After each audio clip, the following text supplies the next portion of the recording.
Hello friends, আজকে দেখো তোমাদের জন্য একটা সুন্দর একটা রেসিপি নিয়ে আসলাম, ইলিশের লেজা দিয়ে ভর্তা। এটা খেতে ভীষণই ভালো লাগে, তাই চলো রেসিপিটা দেখাই তোমাদের।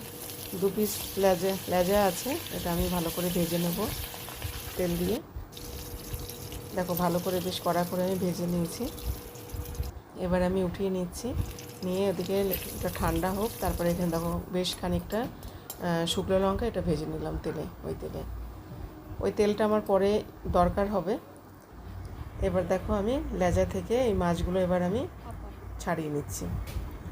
আর কাঁটাগুলো একটু সময় নিয়ে একটু বেছে ফেলতে হবে, একটু সময় লাগবে। এইভাবে কাঁটাগুলো সব ছাড়িয়ে নেবে তোমরা এক এক করে।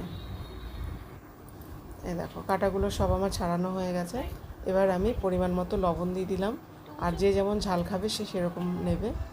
আমি এখানে শুকনো লঙ্কার লবণটা ভালো করে মাখিয়ে নিলাম হাত দিয়ে, পেঁয়াজও মাখিয়ে নিয়েছি ভালো করে চটকে। তারপরে ধনেপাতা কুচি দিলাম, আর যে ইলিশ মাছ ভেজে তেলটা রেখেছিলাম সেই তেলটা দিয়ে মাখালাম। তোমরা চাইলে এমনি সর্ষের তেল দিয়েও করতে পারো, কিন্তু এটাতে ভাজা তেলটা দিয়ে খেলে বেশি একটু টেস্টি লাগবে। এবার দেখো ভালো করে আমার মাখা হয়ে গেছে। এবার দেখো এইভাবে আমি সার্ভ করলাম। রেসিপিটা কেমন লাগলো আমাকে জানিও। এটা খুব সুন্দর একটা রেসিপি, গরম ভাতের সাথে তোমরা এটা পরিবেশন করবে। Thank you.